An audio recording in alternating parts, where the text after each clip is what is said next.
हज 2026 में गए हाजियों की वापसी हो रही है और 2 जून को लखनऊ एयरपोर्ट पर जो हादसा हुआ है, हाजियों के लगेज से सामान चोरी हो रहे हैं और उसके बाद हज कमेटी ने क्या कदम उठाए हैं, इस बारे में ये खास वीडियो है। तो ध्यान से वीडियो को ज़रूर देखिए और ज़्यादा से ज़्यादा हाजियों को शेयर कीजिए ये वीडियो। अस्सलाम वालेकुम। हज 2026 से लौट रहे हाजियों के लिए कुछ परेशानियां सामने आ रही हैं और खबर ये आ रही है कि लखनऊ, हैदराबाद ऐसे एयरपोर्टों पर हाजियों के लगेज से सामान कुछ निकाले जा रहे हैं और हाजियों को इससे कैसे बचना है, इसके बारे में आपको पूरी जानकारी देने वाला हूं। अगर खुदा न खास्ता किसी के सामान में कुछ चीजें गायब हैं तो उसको क्या करना है और इसके लिए हज कमेटी ने क्या कदम उठाए हैं, इसके बारे में भी आपको ये पूरा वीडियो जरूर देखना है। और साथ ही साथ हज कमेटी ने सर्क्यूलर नंबर 41 जारी किया है। इसके अंदर में हाजियों के लिए बहुत बड़ी जानकारी है, ये भी आपको पूरी खबर बताएंगे इंशाल्लाह। और साथ ही साथ ये जो चोरी होती है अगर आपके सामान में, तो उससे कैसे बचना है या तो इसकी रिपोर्ट कैसे करनी है, इसके बारे में भी आपको पूरी खबर बताएंगे। बने रहिए मेरे साथ और देखिए पूरा वीडियो, तो इंशाल्लाह सही जानकारी मिलेगी। अगर आपके भी रिश्तेदार, भाई बहन या तो कोई भी रिश्तेदार आपके हज करने के लिए गए हैं या तो आपके कोई पहचान वाले हज करने के लिए गए हैं, उन तक ये वीडियो जरूर पहुंचाएं और उन तक ये वीडियो पहुंचाने के बाद उनको बताएं कि वीडियो जरूर देखें। और अगर आने से कबल आप ये वीडियो देखेंगे तो इंशाल्लाह आपको परेशानी नहीं होगी। और अगर खुदा न खास्ता कुछ परेशानी हुई आपको, तो इससे आपको कैसे मुकाबला करना है, किस तरह से आपको कदम उठाने हैं, इसके बारे में भी पूरी जानकारी है। तो ये सवाब जारिया है, इस वीडियो को जितना हो सके उतना सऊदी गए हुए हाजियों तक शेयर कीजिए। और ये बहुत ही इंपॉर्टेंट वीडियो है, सबके लिए जानना बहुत जरूरी है। तो चलिए शुरू करते हैं आज का वीडियो। दोस्तों, अगर आप चैनल पर नए हैं तो प्लीज चैनल को सब्सक्राइब कर दीजिए, क्योंकि इसमें हज की अपडेट आपको मिलेगी। हज 2027 में कब फॉर्म निकलने वाले हैं, किस तरह की हज कमेटी की अपडेट्स रहती हैं, वो सभी जानकारी आपको इसी से मिलेगी इंशाल्लाह। तो कल का वीडियो मैंने बनाया था कि जिसके अंदर में लखनऊ में हाजियों के सामान जो भी आए थे एयरपोर्ट पर, उसमें कुछ बैग्स खुले हुए थे, कुछ सामान गायब थे, कुछ चीजें निकाली गई थी। इसके बारे में मैंने कल वीडियो बनाया है, आप जाकर मेरे चैनल पर भी देख सकते हैं। और आज इसकी बड़ी अपडेट ये आई है कि हज कमेटी की तरफ से एक ऐलान किया गया है कि अगर हाजियों के बैग में कुछ सामान गायब होता है तो किस तरह से उनको ये काम करना है और कैसे उसको अंजाम देना है। लखनऊ एयरपोर्ट पर हाजियों के बैग से सामान चोरी होने की शिकायतों सामने आ रही है, जिस पर यूपी हज कमेटी जांच और एक्शन लेने की बात कह रही है।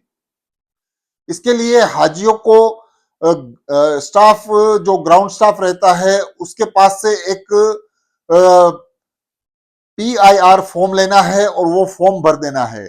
अगर आपके बैग में या तो आपके सामान में कुछ चोरी हुई है, आपका सामान गायब हुआ है, तो ये PIR फॉर्म आपको भरना है।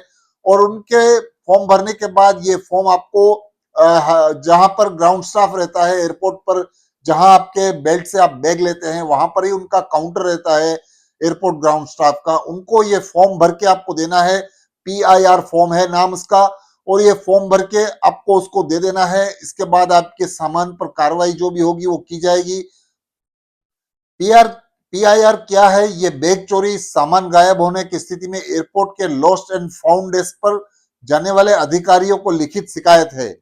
हाजी सामान की जांच करे, अगर सामान गायब है या टूटा हुआ मिले तो एयरपोर्ट से बाहर जाने से पहले PIR भरना है। PIR आपको एयरपोर्ट पर ही भरना है, बाहर जाने से पहले। और यूपी हज कमेटी ने इस प्रक्रिया को, कमेटी की सचिव ने कहा है कि सामान अभी नहीं आया है, या तो आपका सामान चोरी हुआ है कुछ भी, या तो कुछ शिकायत है सामान के अंदर, तो आप वहां पर ये फॉर्म भर के उन अधिकारियों को दे और उनसे रिसिप्ट भी ले लें। इस तरह से आप ये फॉर्म भर सकते हैं। और उसके साथ साथ आपको एक बहुत ही बड़ा इंपॉर्टेंट काम करना है कि जब आप सऊदी से निकलते हैं उस वक्त आपके सामान की वीडियो बना लेनी है। आपके वीडियो के साथ, सामान के साथ आपकी भी वीडियो बना लेनी है, उस सामान की तस्वीर लेनी है आपके साथ में ही, सामान के साथ। इस तरह से आप पहले से ही ये कार्रवाई करके रखिए। अगर आपका सामान कुछ चोरी होता है तो इस तरह से आपको PIR फॉर्म भरना है और वो फॉर्म भर के वहां पर जो अधिकारी होते हैं उनको दे देना है और उनसे रिसिप्ट लेनी है। याद रहे आपको एयरपोर्ट पे रहते ही ये काम करना है, बाहर नहीं निकलना है। जैसे ही आप एयरपोर्ट पर बेल्ट पर अपना सामान लेते हैं, पहले आपका चेन लॉक वगैरह चेक कर लीजिए, आपका सामान सही से आ गया है वो चेक कर लीजिए, उसी के बाद आपको ये काम करना है। और दूसरी खबर यह है कि हज कमेटी की तरफ से एक ऐलान किया गया है सर्कुलर नंबर 41 का, जिसके अंदर में हज कमेटी ने बताया है कि आप सऊदी से जब वापस हो रहे हैं हज के लिए, वहां पर आपको एक फॉर्म भरना है और ये फॉर्म आपको हज कमेटी की तरफ से ही दिया जाएगा। उस फॉर्म को आपको भरना है और इस फॉर्म को भरने के बाद ही आप फ्लाइट में आए। और फॉर्म भरने के बाद आप जब यहाँ पर इंडिया में उतरेंगे अपने एयरपोर्ट पर, तो ये फॉर्म आपको जमा करा देना है। ये फॉर्म क्या चीज है इसके बारे में भी मैं आपको बता देता हूं कि ये फॉर्म एक बीमारी के लिए है जो फॉरेन में बीमारी चल रही है, इबोला करके, इबोला वायरस डाइसिस करके एक बीमारी है, उसके हवाले से ये फॉर्म भरा जाएगा। और इसके अंदर में आपको कुछ बातें भरनी है जो बहुत ही सिंपल है, आसान है। उसके लिए आपको ये एक फॉर्म दिया जाएगा जिसके हवाले से हज कमेटी ने बताया है कि आप अगर फ्लाइट में आ रहे हैं उससे पहले ये फॉर्म भर के आप एयरपोर्ट पे जमा करा दीजिए। ये फॉर्म भरना मैंडेटरी है, सभी को ये काम करना है।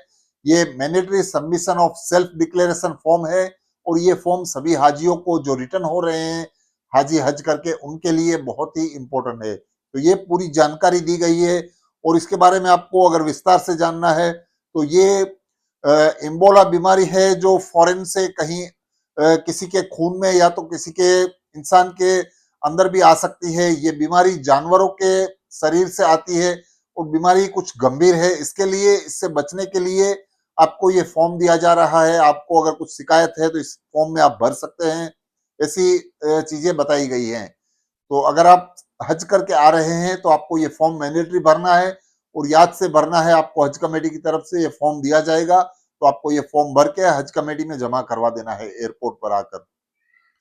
दूसरी खबर यह है कि हाजियों के लिए हज कमेटी की तरफ से जो भी ऐलान किया जाता है, यानी जो चीजें हाजियों को बताई जाती है उसके ऊपर अमल करना होता है और साथ ही साथ हज कमेटी की तरफ से जो भी सर्कुलर आता है उसके हिसाब से अमल करना होता है।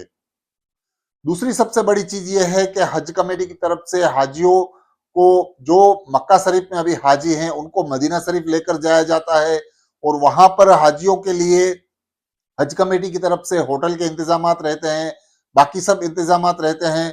तो इस तरह से हाजियों को वहां पर मदीना शरीफ में 8 से 9 दिन रखा जाता है। आपको मदीना शरीफ में रियाजुल जन्ना में आपको जाना है, वहां पर स्लॉट बुक करके भी आप जा सकते हैं। 3 तरह से आप वहां जा सकते हैं। आपके फोन में स्लॉट बुक करके जा सकते हैं और आपको स्लॉट नुसुक ऐप के जरिए बुक करना होता है। आपको पता होगा कि नुसुक ऐप सबके फोन में डाउनलोड किया हुआ रहता है। वहां पर औरतों मर्दों के अलग अलग टाइम्स आते हैं, आप वहां जाकर चेक करके अपने टाइम के हिसाब से आपको जो टाइम स्लॉट ठीक लगता है उस हिसाब से आप बुक करके जा सकते हैं। और दूसरी बात यह है कि वहां पर आप हज कमेटी में आपके जो इंस्पेक्टर होते हैं, जो आपके साथ मोअल्लिम होता है, उसके साथ भी आप ग्रुप में भी जा सकते हैं। अगर कोई हाजी स्लॉट बुक करके नहीं जा सकता है तो वो ग्रुप में भी जा सकता है। अगर चाहे तो आप स्लॉट बुक करके भी एक बार जा सकते हैं, दूसरी बार ग्रुप में भी जा सकते हैं। और भी कुछ परेशानियां अगर आती हैं आपको स्लॉट बुक करने में या ग्रुप में, तो आप वहां पर अब नई सिस्टम लगा दी गई है रियाजुल जन्ना के आसपास, मदीना शरीफ में हरम शरीफ के पास, वहां पर स्टॉल भी लगाया गया है। नुसुक का एक स्टॉल लगा हुआ है, वहां पर आप अपनी पूरी बात रख सकते हैं और वहां से आप स्लॉट बुक करके मैन्युअली भी जा सकते हैं। तो ये अच्छी खबर है हाजियों के लिए। माशाल्लाह हाजियों का हज हो चुका है। जितने भी हाजी मदीना शरीफ से गए थे वो बाद में मक्का शरीफ जाके हज करके जिद्दा से वापसी हो रही है और जो हाजी पहले जिद्दा से मक्का शरीफ गए थे वो हाजी अब धीरे धीरे करके मदीना शरीफ जा रहे हैं और वहां से 8 से 9 दिन रुक के उनकी वापसी हो रही है। तो ये है पूरी खबर। वीडियो अच्छा लगा है तो चैनल को सब्सक्राइब कीजिए, ज्यादा से ज्यादा वीडियो को शेयर करते रहिए, क्योंकि जो भी मुसलमान हज करने के लिए जाने वाले हैं या तो गए हुए हैं उन तक ये रिपोर्ट पहुंच सके। तो चैनल को सब्सक्राइब कीजिए, लाइक कीजिए और एक अच्छा सा कमेंट जरूर कीजिए। अल्लाह हाफिज।